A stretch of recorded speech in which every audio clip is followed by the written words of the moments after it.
This is the Business Stuff Podcast. This is where I will share the lessons I've learned from advising thousands of businesses over almost 30 years.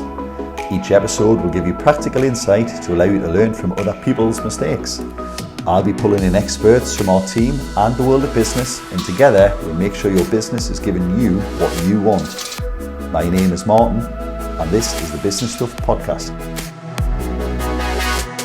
Hi, it's Marty from the Accelerator team, and I'm here with Alasdair Ross from We Do Health and Safety. Hi, Alasdair. Hello, Marty. How are you? Thank you very much for coming. I'm good. We're here to talk about health and safety in the workplace and about how you need a safety culture. First of all, tell us a little bit about yourself. Okay, so I've been running We Do HR, We Do Health and Safety. The safety elements now, I set that up 21 years ago, so I've been doing it a canny while. I've seen a lot of change in the health and safety legislation. Yeah, in a way I have, but there's also been some real stability, if that makes sense, but there's obviously been some massive events that have changed the face of that and what people are doing. But yeah, safety changed a lot in the last 40 years, so we need to look at that and embrace that and realise that it's changed for the right reasons. And but when we were talking, I think most people in business will think of health and safety as an obstacle, a barrier, something that makes it harder to do things. And I'm sure you've got an idea on that. But is it before we get into the detail on it, is it worth covering the bases? Let's assume there are people who haven't thought about health and safety in the workplace. What is there that makes people do this? I mean, the law, if we want to go into that, says that if you have 5 or more employees, you must have a written health and safety policy. If you don't, by the way, if you only have 4 employees or 3 employees, you have to have a health and safety policy. You just need to remember it, which is nuts, of course. It just hasn't got to be written, which makes no sense. No, not at all, because nobody can remember it all verbatim. So is it fair to say as soon as you have an employee, or if you're a company and you're the only worker as a director, health and safety still applies? It's not that it doesn't apply, it just applies in different ways. So I would go further than that and say if you're self-employed, you need to make sure that you're doing things safely. Oh yes, because there's whether it's a good idea or not, but also there's the legal compliance. Yeah. So anyone who's employing still has to think about health and safety. Of course. Basically, so Health and Safety at Work Act 1974 talks about the responsibilities that businesses have, and employers got responsibilities, managers have responsibilities. But the bit that seems to be forgotten a lot, although it's getting better, it's getting much better, but a few years ago it was very much, employees thought they could do what they liked, and it was always the company's fault. If I lose a finger, there's always a claim. Where there's blame, there's a claim kind of thing. But in reality, the employee is responsible for their own safety and the safety of those people around them. So that includes their colleagues, their visitors and contractors on site. Yeah. So it's much more encompassing, I think, than people really realise. And it was interesting you said that people see it as an obstacle. It can be if it becomes this overbearing, burdenous documentation and nobody's allowed to breathe and therefore they're unable to function. But developing the right culture in a business means that people are doing the right things at the right time. Even when no one's watching. Yeah. Well, we talk about the one thing that's not common is common sense, if that makes sense. And a lot of safety, the reason we've got it is because people started having accidents. Yeah. You come back through, if you look through history. If you go back 100 years, dockers were turning up, losing a leg, getting sent home, don't come back tomorrow. So that was unsustainable in a proper economy, in a proper through the Industrial Revolution, through following the war, when the productivity stuff started happening through the 60s, we started having lots of accidents, and there was legislation in place, the Factories Act 1964, I think that might have been. I don't remember it exactly because I didn't have to revise that when I was in there. So, but the when you look at it, it came in. There's a lot of legislative changes in 1974 in many areas around that early 70s, as things started to change and they started to realise that the right things needed to be put in place to help businesses to put systems and structures in place which made it safe. So the Health and Safety at Work Act, it's the kind of the basis, and there's been other stuff since, and there's been updates to various stuff, fire regs and all the rest of it. Yeah. But we still get accidents. So just interestingly, Alison, sorry to divert straight away there, but do you think the original intention here was to protect employees or to help employers to avoid accidents? Which you could argue the recipient is the same, but do you think it was, well, employers need help with this? Or Yes. was it employers are terrible and we're going to punish them? Which way do you think it was? No, I think it was absolutely, we need to put in place a framework that is going to help employers have a structure, a set of rules or guidelines, so to speak, that would allow employees to go home safely to the family. Yeah. So the employee is the ultimate recipient, but yeah, it's kind of the tone was more, well, we'll help you to make sure they're okay. I think that was rather very... than you will keep them okay. Yeah, now the health and safety executive is there to enforce that. Yes. Right? And through fines or through prohibition notices or improvement notices or just guidance. And it's always a good place to go if you're unsure. So if you're that really small business, just get on the health and safety executive website. Yeah. And if not, if you queries, you mean, if you've got a query on something, it will give you information. So sheets and information. Yeah, so there's lots of stuff that will point you in the right direction. Now, the interpretation of that may be more difficult, and you may then need to come to a consultancy, or if you're big enough, you'll have your own internal health and safety people on board. But again, the danger there is that it starts to become this overburdenous pile of papers, right? And I have a phrase which some people will agree with and some people won't. But there isn't a piece of paper in the land saved a person's life. Yeah. Okay, to be really, really blunt about it. So you have to make sure that you've got safe systems of work. You've got to make sure that people understand what they're doing. You need to do risk assessments and method statements. So people hear this jargon called RAMS. It just stands for risk assessment method statements. And it just means if I'm going to do a job, have I assessed what the risks are? So what's the likelihood and severity? Okay, so if an accident happens, what's the likelihood that accident will happen with this activity that I'm doing? And what's the severity? So am I going to lose a hand? So if you're on a big planing machine, for example, and you put your hand flat on the planing machine and run it across the blades, is it likely to happen? Yes. And is it severe? Yes, because you're going to lose half the skin off your hand and maybe not be able to function at all. So that's got a very, very high risk. So having done your risk assessment, you then look at it and go, how do I put controls in place, which is what the legislation is all based on, the type of controls you can put in place to minimise the risk. Safety guard, equipment, put a safety guard, a crown over that saw, putting physical barriers in place. Controls to manage the likelihood of the risk. Yes, and then there's basically a matrix multiplies one by the other and tells you whether it's a red, amber or green, so a RAG system. And there's many things that when you do your first assessment, they might be in red, but by putting the appropriate controls in place, they come down to being green or worse, amber, so they're manageable. You cannot eliminate the risk. It's a bit like signs on the edge of cliffs that say danger of falling. And still people go and look. They're going to fall off. They go and stand there to take a selfie of themselves. You can't prevent it from happening. You can only take steps to minimise the risk of it happening. So you started quick off the mark with there are different people involved in the management of these risks. Now the employer, of course, has an element of this, but this is why the fact that you can't always eliminate all accidents, this is why there has to be personal responsibility for the employee as well.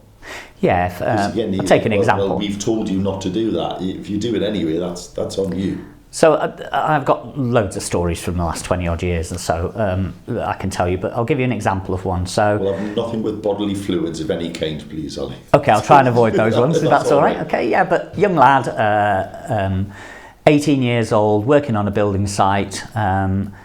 It's smoke breaks, so what they do is they decide they're going to, get themselves away. All the old timers and everything walk around.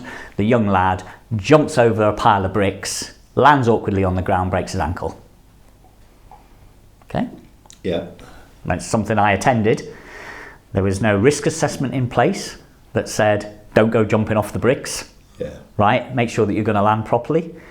So, where there's a blame, there's a claim and all the rest of it. Yeah. But that's an accident.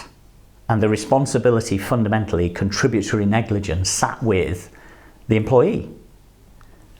Still doesn't stop the claim going in against the insurance. Yeah, still got to fight it, still got to... So you are stuck. So the best you're going to be able to do is to put things in place that show that you have taken all reasonable, and reasonable is not defined, reasonable steps to minimise the risks to your employees, and train them to have and this is where the culture comes in, to think about safety themselves, of themselves and the people around them. So lots of interesting ways to go here then, but the responsibility for the employer and employee there. Now, an old school employer would go, well, I shouldn't have to tell you not to jump over piles of bricks. That's that. So there's an element of that. And then also there's but if this is my first job and I've never worked anywhere, well, I'm obviously going to be a bit green. What I didn't know not to do that. And there's always going to be that, wherever that line is, there's always going to be a blurry line somewhere on every accident, isn't there? Yeah, well, always, and it's always about the investigation and what's been looked at and what actually happened. And I think that's the key when we get called in to do investigations. We're looking for the root cause. What's happened? Why has this happened? And we'll always say, what safe systems of work have you got in place? Yeah. Oh, well, we had a barrier around these bricks and he climbed over the barrier and jumped off it. Yeah. Shows that there's an intention because he's ignored the signage, he's ignored the physical barriers that are in place. And we see this all the time. This is why I presume you then in that example. So if you're an employer listening here, you're going to be employing people, you might say, well, really, I've got to tell people not to do silly things? Well, yeah, just have a manual and make sure they've read it.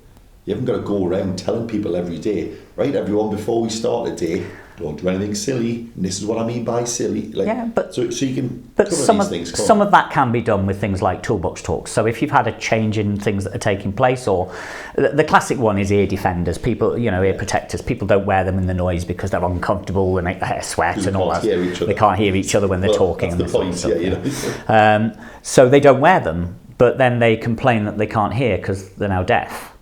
And they put a claim in later years because it's been directly caused as a result of that. I've worked here 40 years. Yeah, and so there's a whole element of that. So there's a responsibility of the management or the employer that when they see things that aren't being done, to address it. So you address it immediately, in a funny way, exactly the same as you would with a 2-year-old.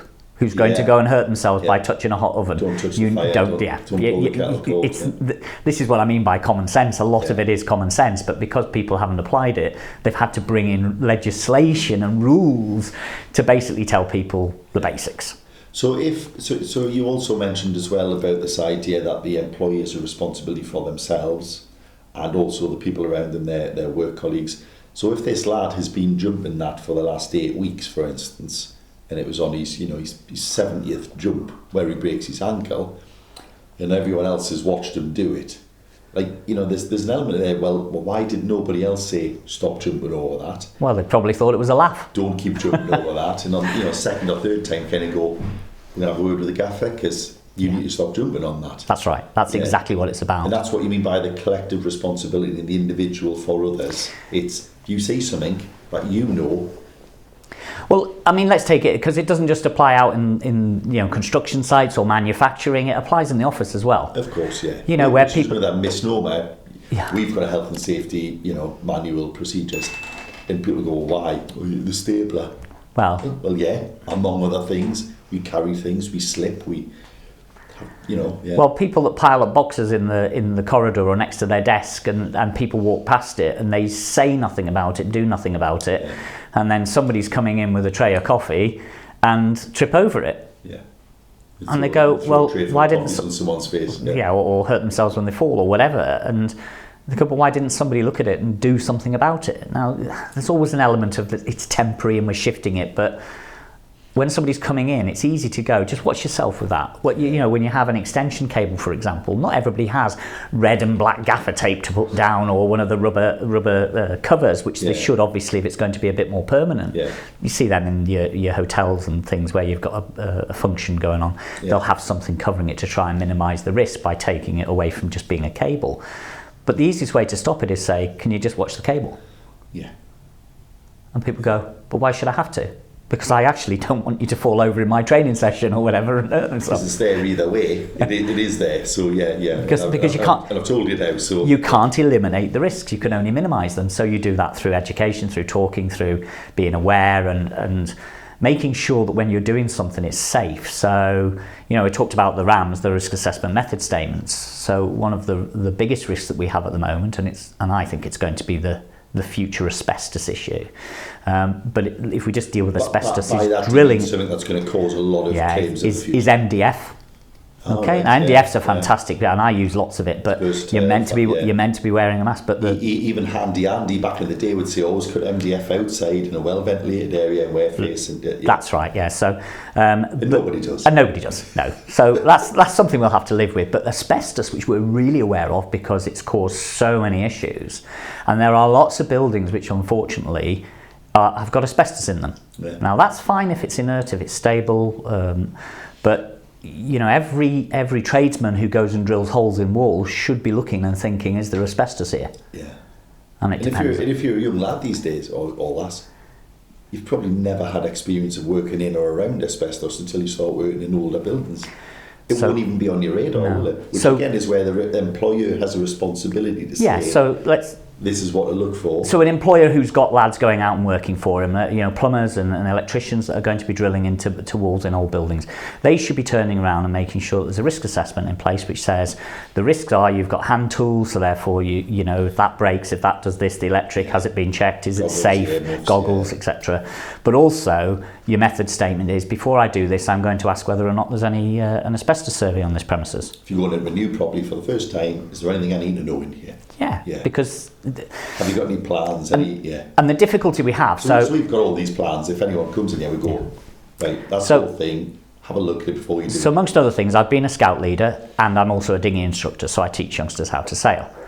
And sailing's a dangerous sport, dinghy sailing especially, all right, because you're really low to the water and you're cracking along at a fair speed. Right? Accidents happen, the boom swings, you've got to be assessing that. So as an instructor, I'm constantly doing what's called a dynamic risk assessment. Okay, so I'm not going to sit and write down the boom might swing and this sort of stuff because the wind's shifted suddenly. Yeah. But you've got to be thinking and assessing all the time, and that's about developing a habit. As an individual, we should all be taking more care to be looking around, right? And this is the culture point you make. So if we can encourage people, shouldn't once a year think we've got a form to fill in. Correct. We should be looking at it and going all the time. We should be going, that doesn't look safe. Let me just stop and check. And from a safety culture within an organisation, so it's different if I'm taking an instructor role because I'm responsible at that point in time, one-on-one and one-on-two teaching, right? So all the time I'm assessing those risks and where we're going and how we do it and thinking about it. And that's my experience and my training that allows me to do that.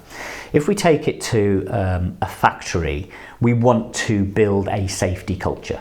And it's not here comes our health and safety officer to tell us off for not wearing PPE. Right? So toolbox talks, making sure that people have the correct PPE. And I remember dealing with an incident You've mentioned toolbox talk a couple of times. Oh yeah, okay. So a toolbox talk would be gather the lads round on a morning before the start of the shift and say, we just want to reinforce the need for you to have PPE because you're handling sharp aluminium forms that have been cut in a window company, and I know this because a guy we dealt with, he had a pair of marigolds on because there was lots of fluid around and his gloves got wet and he didn't like his gloves being wet, so he wore marigolds and he needed marigolds, the famously slice resistant. Oh no, they're not. Yes. Yeah, so he actually sliced his hand and sliced a tendon, so he was in trouble. And that was just, I don't like wearing them. That was very close to bodily fluid. Sorry, I apologise for that. But it was. I didn't mention the actual. He didn't bleed, hopefully. Yeah, right, okay. So that's a real situation that we've dealt with and had to investigate. And the firm had provided him with gloves, but guess what? They weren't strong enough. They weren't Kevlar or chainmail protected to deal with something that was that sharp. You think about UPVC windows and aluminium, they're cut by a laser, they are a razor. And equally, if they knew that he was wearing marigolds, because then, well, they've almost condoned it, haven't they? And that was a question I wanted to raise earlier. At what point, if the employer in the brick jumping scenario knows this lad's doing it, there is a point where even if they've told him everything and he's read it and he signed it, if they're watching him do it, are they taking that risk on? Yeah, well, absolutely. Yeah, I've let you do it. The lad would presume that it was okay because you let him do it. So, like, at what point does that pass? Well, let's talk about the culture again. So the minute I see that something's happening that's a risk and I do nothing about it, I've allowed the culture to develop. So let's think about what culture means. Or even change. You've affected the culture. Culture is the way we do things around here. Yeah. So if you allow people to behave in that way, not wear their PPE, don't address it with them, and the toolbox talks is about documenting and having a conversation, you get everybody to sign it. Okay, so we'll pick up on that because there's a bit about the I'm covering my back. All right, so we'll come back to that. But the culture about saying, I've allowed this to happen because it looks like fun, or it doesn't matter, or I don't want to be a killjoy, or I didn't think it was a problem. The minute you don't take action, you're accepting a degree of that responsibility. Yeah. So the amount of... I presume it's not binary, but as soon as you accept it, it's certainly coming towards you, the risk, isn't it? Yeah. Like on a pair of scales with sand grains, if you want. It'd be much harder to, Yeah. Did you know this was happening? Yes. Why did you not do anything about it? Filmed him doing it and put it in the company. Yeah, that's a classic one. Yeah. Well, there you go. Then, so you almost encouraged it. Yeah. Unless you're filming it and going, this is what we saw, and we've now addressed it with them. Like you could continue that film and go up to the person and say, stop what you're doing. Yeah. Do you realise you're not wearing? I filmed you. We're going to post this because it's a good safety message. That would be slightly different because you're now taking responsibility. So I'm just thinking now all of the building antics on I think is it On the Tools or something, the Instagram account, where it's just normally blokes because they're stupid getting hit in the head with shovels and dropping sand on each other and that. You think any of those employers are almost malarkey. It's usually as a result of some level of horseplay or lack of thought. What do people do then? And so 5 and above, you need a written statement. Mm-hmm. I presume our audience would imagine you're going to say this isn't something you can just download a generic template of. Can you, assuming you agree with that, why does this need to be business specific? Or does it? Okay, so think about a manufacturing company that's making steel rods that are put through a furnace of some description. Yeah. Okay, so you've got a load of heat, you've got metal. The risks that are associated with that are totally different to a construction site, where you have fall from heights to an office. And so there are some generics that you can say we will make sure that A, B, and C and so takes responsibility. So you've got some of that, but there's always elements that relate to the individual business. So the RAMs, the risk assessment, can only be carried out in a bespoke way with the actual thing in mind. So you could have a generic risk assessment for carrying out joinery work, but you need to then add in the stuff around the environment, because if you're doing it outside, there's a different risk to when you're doing it inside. Because if you're using electric power tools and it's raining heavily, if you're doing it on a ladder and what have you. So you might have a generic around these are the things you need to think of, but then you would put in the specifics relating to that. So that's where the method statement comes in about how that job's being done. I presume it's easy to get in trouble if you think, well, I've got a generic and I've applied it, and again, I presume accidents can happen that weren't covered in your generic risk assessments, and then then you've spent time putting something in place that didn't actually do anything. And I've had recent experience of this, lads going out to fit a unit into another factory, so they've travelled down. The question was asked of the boss, can you let me have your risk assessment? I'm just sorting it out now. So they've already travelled a distance to go down to somebody and haven't written it before they set off. Yeah. So how do you know you've got all the bits you need for starters, okay? And all the safety gear that you need. Yeah. And then, well, can you send me a copy? And it comes back and it's got, where it's highlighted in yellow, attendance at enter company name. So it's not been filled in. It's not specific to that particular environment. So it's just this generic, we'll just do that. You can't do it. You have to at the very least do dynamic risk assessment. But ideally, if the environment's impacted, so working in the freezing cold at -4 is different than if you're working in 22 degrees, depending on the job that you're doing. Yeah.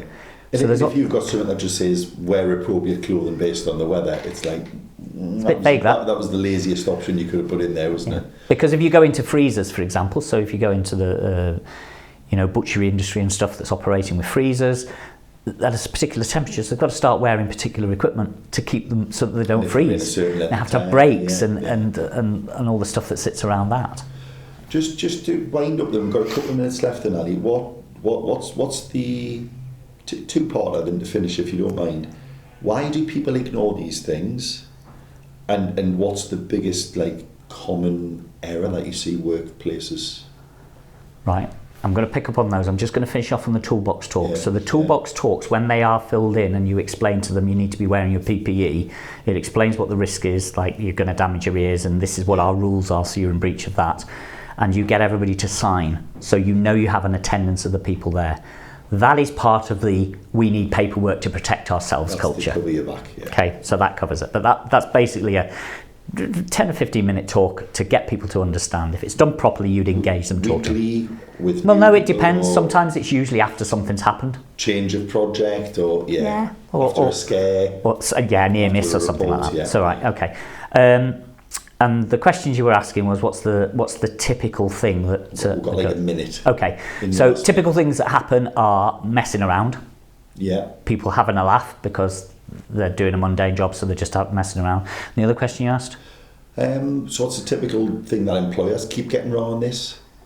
So that, I presume that was the answer to why do accidents happen. Yeah, they don't communicate. They think if they've got a nice pretty pile of papers that they've covered. And there's lots of businesses that do that, and they go, well, there's my safety policy, but it's gathering dust. And I can show you that I've emailed them when they joined once, 9 years ago. And that's not enough. And it's all about that communication and development. So the dynamic risk assessment all the time based on what's happening. Yeah. Okay. And communication, every time. It's usually communication that breaks it all down. So there we are. That solves a lot of things, doesn't it? That's a brief insight into health and safety. It's more complex than that, but that's a brief insight. Thank you very much, Ali. I'm sure our business listeners will be interested to know. One thing that was interesting is I've always known the 5 or more written. Never really thought about, well, it just still has to be there. It just doesn't matter if it's written. And he said you've got this big factory that makes rods. It could be 2 lads in a hut that make rods. It doesn't matter. Correct. It's not a scale issue, it's the activity issue, isn't it? Correct, yeah. So thanks very much. I hope you've enjoyed that. That was an intro to the culture of health and safety.